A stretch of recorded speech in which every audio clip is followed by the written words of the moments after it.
Greetings, YouTube. This is Self Mastery 101. And today, we are going to go over Psalm 74.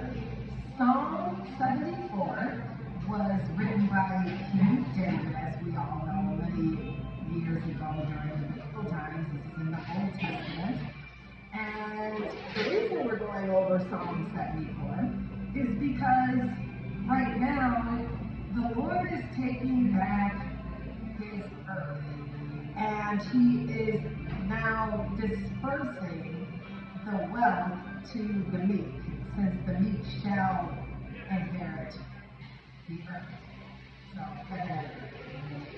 and right now, during this time, while the Lord is taking back his land, he's taking back his land, he's making people think, he's making the wicked and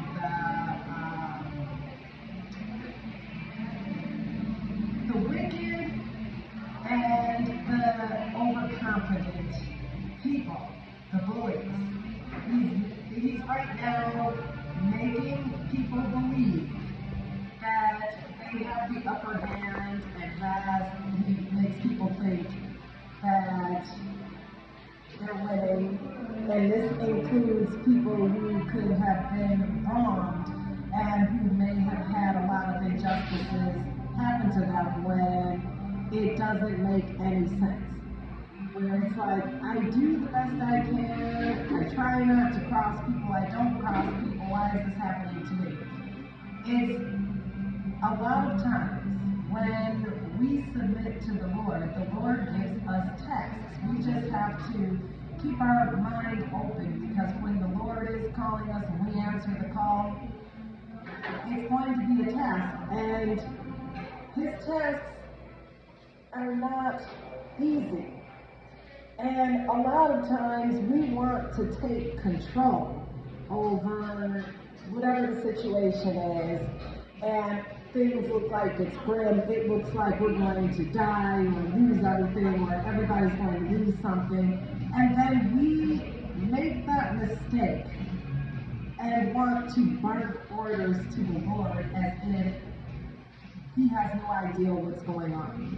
We are the ones that have no idea what's going on. We are all living this human experience, and we have been taught in the customs in this human world, especially in the United States, is, oh, take matters into your own hands, or when they talk about obey authority and they use that, people use that in the Bible, it's a little bit, it's gotten a little bit out of hand, quite a bit out of hand in terms of obey.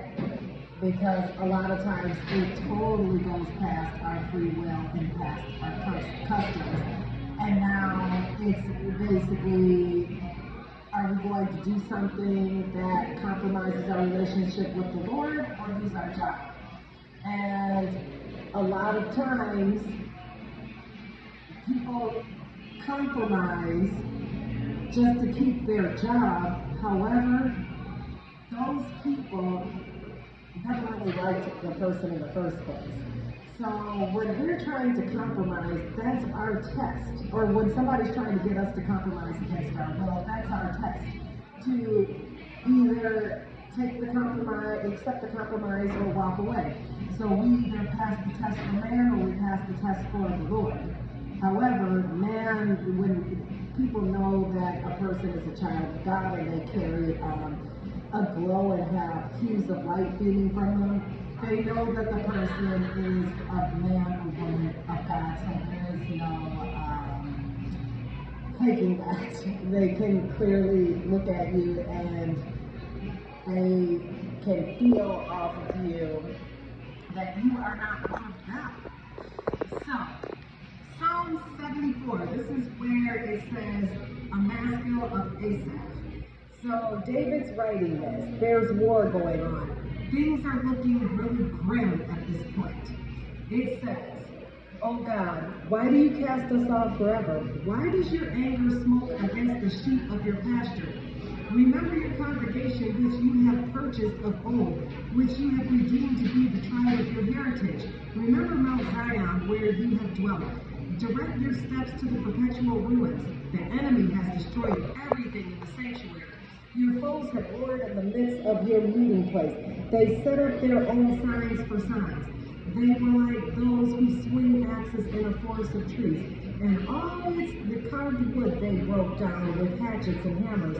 They set your sanctuary on fire. They profaned the dwelling place of your name, bringing it down to the ground. They said to themselves, we will utterly subdue them. They burned all the meeting places of God in the land. We do not see our signs. There is no longer any prophet, and there is none among us who knows how long. How long, O God, is the foe to scoff? Is the enemy to revile your name forever? Why do you hold back your hand, your right hand? Take it from the fold of your garment and destroy them. Yet God, my King, is from of old working salvation in the midst of the earth. You divided the sea by your might. You broke the heads of the sea monsters on the waters. You crushed the heads of Leviathan. You gave him as food before the creatures of the wilderness. You split open springs and brooks. You dried up ever-flowing streams. Yours is the day, yours also the night. You have established the heavens, light and the sun. You have fixed all the boundaries of the earth. You have made summer and winter. Remember this, O Lord, how the enemy scoffs and a foolish people reviles your name. Do not deliver the soul of your dove to the wild beasts. Do not forget the life of your poor forever. Have regard for the covenant, for the dark places of the land are full of the habitations of violence. Let not the downtrodden turn back in shame. Let the poor and needy praise your name. Arise, O God, defend your cause. Remember how the foolish scoff at you all the day. Do not forget the clamor of your foes, the uproar of those who rise against you, which goes up continually. Now, how many people, you can raise your hands, and I know I've done it, we're all in some way, shape, or form guilty of it. When the going gets rough, the rough gets going, and when more things start hammering on you, and then people are also being very disrespectful of your beliefs of the Lord, and they are mocking God. God is not to be mocked. God knows exactly what he is doing. So, this has already happened. We're just now living out the story. It is up to us to live out the true story by following the Lord. So when we are following man, and where is that going to lead us when we follow man?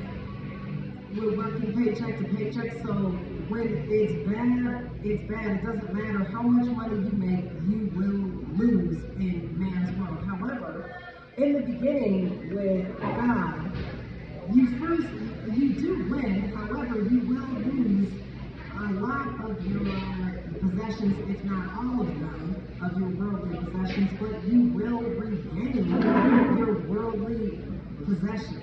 The Lord will restore. So when I was on the streets, I walked out of my home. I got evicted. I walked out of my home with just the clothes on my back. Mind you, winter was coming up. It didn't even matter. But guess what? The Lord blessed me with different clothing. So I got shoes, clothing, money, food, shelter. I stayed at a park first, and I said, well, you know what? Praise be to God to all. Praise be to God to where all praises due now and forever. Because it's still shelter. It's still a roof over my head, even if it wasn't a roof over, even if it wasn't my roof that I was paying for, but I did pay taxes for the city parks. So, or for the county city parks, I paid taxes. So, that was due to me. You see, where the Lord says it's time for man to return to you, and you have to sit back and let me do it. When I tell you to move, that's when you move. Now, naturally, our bodies go into, like, it's a panic mode. So we'll feel anxiety, or we'll even feel physical pain. And then what we try to do is we use displacement of emotion. And what I mean by displacement of emotion, we will try to figure out, well, where did I remember this emotion coming from? And then we'll think about something that happened in the past where that same emotion or very similar has happened, and then we're thinking, oh, we're reliving it. However, when we get those feelings of anxiety and we know there's no reason for it, that's when you go into prayer. If somebody comes in your mind, just go into prayer and give it to the Lord. Because the thing is, when the Lord is bringing everything onto this earth for us, like on this plane for us, so that we can see, touch, feel, experience, we are going to feel nervous. It's a pressure, it's anxiety, and then there's good news. So just because you may have anxiety does not mean you're having a premonition for something bad happening. The Lord is bringing us something, so something good is coming. However, a lot of times we end up blocking our own blessing by standing there and looking back at a person. And what happened to Lot's wife in Sodom and Gomorrah when she turned to look back at the city after the angels told the family, do not look back at the city, just keep looking forward. She was not ready to let go, and she turned around and looked back and became a pillar of salt. However, Lot learned from that. Lot knew to be obedient because he was a man of God. He was the nephew of Abraham. And Abraham was on pins and needles. And the angels were telling Abraham as he was seeing all of this fire hitting the city. And they told him, just wait. Everything is okay. And our bodies want to jump out of our skin and we want to take matters into our own hands when we are in the Lord's hands and the Lord has many plans in mind. It's not all about us, it is about the collective as a whole. So a lot of times we end up just only thinking, and we're supposed to think about ourselves, but when everything around us, like our surroundings, start to crumble, we begin to think that it's happening to us when it is not happening to us directly. Like in Psalm 74, this was not happening exactly to them because David wouldn't have been able to write Psalms if it was. He wouldn't be around. But the prayers, it was, oh no, don't you remember the promise he made? We don't have to remind the Lord the promise that he made. He knows what promise he made to us. It is our responsibility to just follow instructions and just know. Faith is by knowing and just carrying out our actions and just being obedient to the Lord no matter how difficult it may sound or how crazy it may sound. You will find out it is very life-changing the minute you do the opposite as to what your body is telling you to do, but following what the Word tells you. When it's that inner voice, that is the Lord speaking to you. When it's your inner voice. So, not everything bad comes just because you have anxiety, but when you start to try to basically reference or replicate a past feeling, so basically you're replicating what happened in the past that's in the present, and the present has something to do with the past, but right now, at the moment, if you know that there was nothing for you to be nervous about, that's when you have to pray.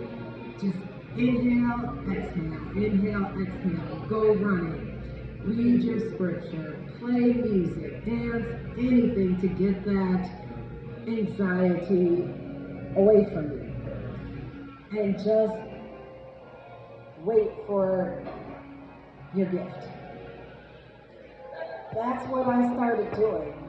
And literally, that's how the Lord has been carrying me. So no matter how things may seem around me, that does not necessarily mean that has nothing to do with me.